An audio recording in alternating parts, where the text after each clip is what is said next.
Hello everyone. I hope you all are healthy and fine and utilizing your time in some constructive activities. Since we know due to this COVID pandemic, the online classes will continue for more time. So we have tried to make the teaching more interesting and we have made videos, podcasts, etc.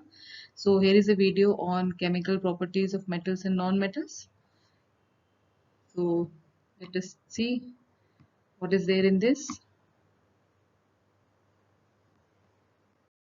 First chemical property that we are going to study is reaction with oxygen. When metals react with oxygen, they form metal oxides, which are basic in nature. Some metals react vigorously with oxygen, some moderately with oxygen, and some slowly with oxygen. And there are some set of metals which do not react with oxygen at all.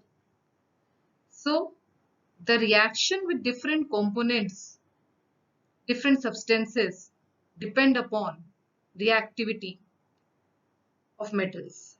Okay, so there is a reactivity series as you can see in this slide: potassium, sodium, calcium, magnesium, aluminium, zinc, iron, lead, hydrogen, copper, mercury, silver, gold.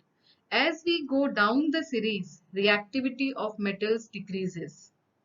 So when potassium reacts with oxygen, it reacts vigorously with oxygen. Sodium reacts vigorously with oxygen. The reaction is explosive in nature and the reaction can take place at even at room temperature. So sodium and potassium, when they come in contact with oxygen at room temperature, they burn and produce sodium and potassium oxides respectively. Reaction of calcium with oxygen is also vigorous, but not as vigorous as sodium and potassium. This reaction is also exothermic in nature. Now let us come to magnesium. When magnesium is burnt, it produces white dazzling flame and the reaction is quite slow as compared to calcium, sodium and potassium. Means in magnesium you have to ignite it. You have to provide ignition temperature to it. But sodium and potassium, they react on their own even at room temperature.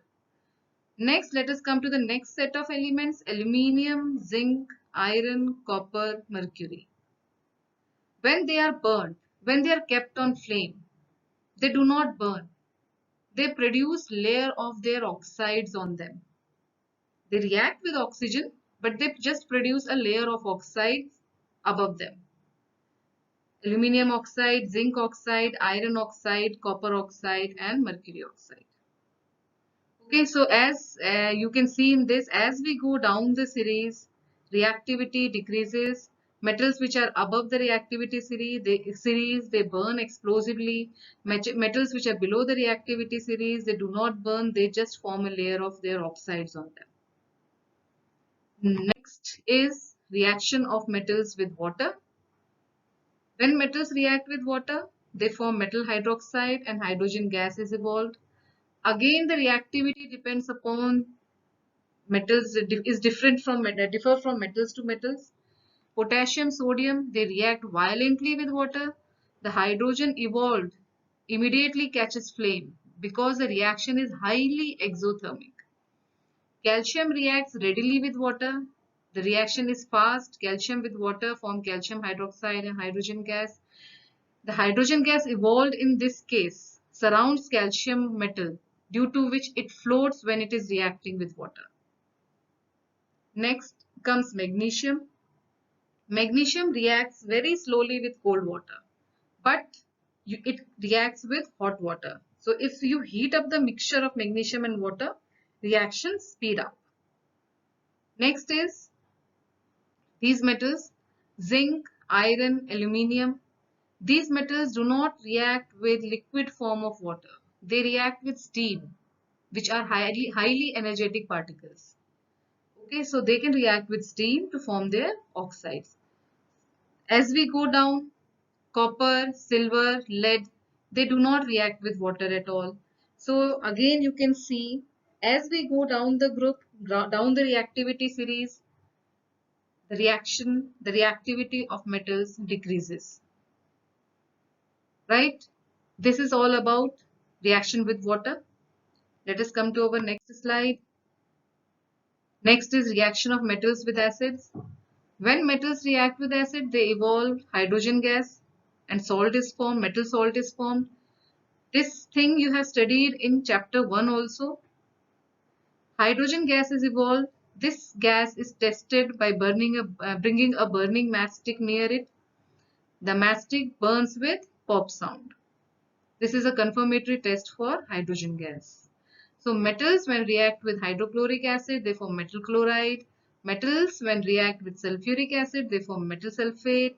Metals when react with nitric acid, they form metal nitrate.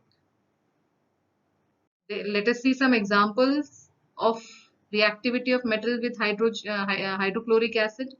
These are the few examples. You can see with sodium and potassium, K and Na, again the reaction is highly explosive. With calcium, the reaction is violent. With magnesium, the reaction is rapid. And with zinc, it is moderate. So as you can see, when we go down, they react, but the reaction speed of the reaction keeps on decreasing, or you can say the rate of the reaction keeps on decreasing, right? So here you can see iron with hydrochloric acid. The reaction is slow to produce iron chloride and hydrogen gas. So hydrogen is evolved in all the cases. Now see the reactivity series. Here copper, mercury, silver and gold. They are below hydrogen in the reactivity series. They will not displace hydrogen from acid. They will not undergo single displacement reaction with dilute acids. Okay, so they are unreactive. So this kind of reaction is a single displacement reaction. See the first equation. Potassium. Potassium is above hydrogen. See the reactivity series.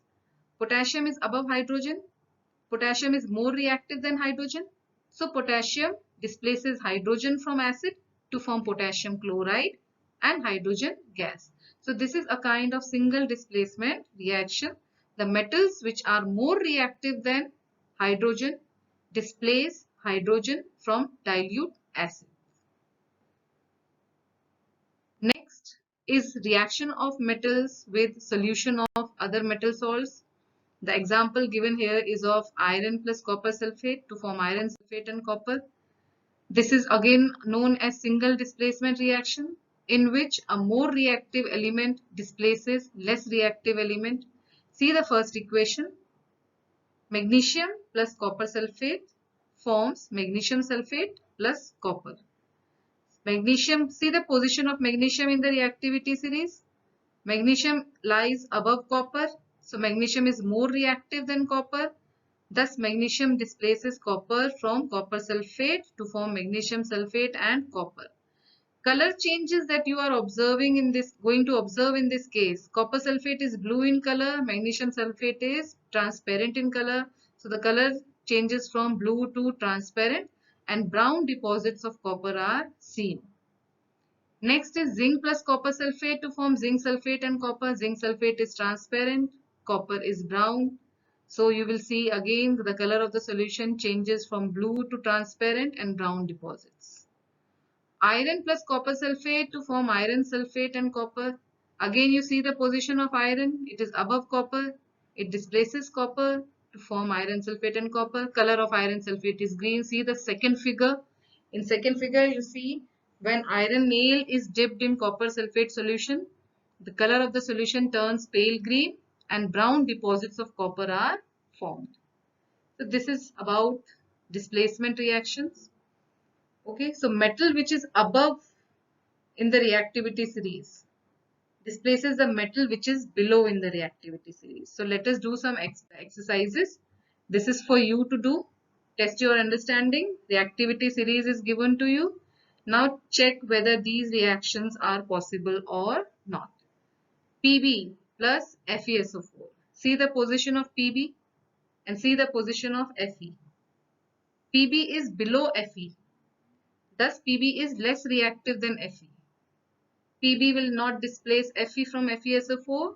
Hence the first reaction is not possible. no change will take place. Now let us come to the second one. I think you can easily guess whether second reaction is possible or not. Yes, it is possible. Iron is more reactive than lead. It displaces lead from lead chloride to form iron chloride and lead metal. Third, fourth, and fifth. Let us check whether these reactions are possible or not. Calcium is more reactive than magnesium, so it displaces magnesium from magnesium chloride, right? See the position of silver and zinc. Silver is below zinc, so silver is less reactive than zinc. Silver will not displace zinc from zinc sulfate. Similarly, you see the last equation, sodium, Na. Na is more reactive than aluminium. Check their positions once again. So Na will displace aluminium from aluminium sulfate to form sodium sulfate and aluminium metal. So I hope you have understood the displacement reaction now. The definition is a more reactive metal displaces a less reactive metal from its salt solution. Next, this is the last slide. Comparison of reactivity of metals and non-metals. That is chemical properties of metals and non-metals. Metals have tendency to donate electrons. Non-metals have tendency to receive electrons. Non-metals have more than 4 electrons in outermost shell. Therefore, they can gain electrons. Metals have less than 4 in outermost shell. Therefore, they can lose electrons. Next is metals displace hydrogen from dilute acids. Non-metals do not displace hydrogen from dilute acids. Metals react with oxygen to form metal oxides, which are basic in nature. Non-metals react with oxygen to produce non-metal oxides, which are acidic in nature.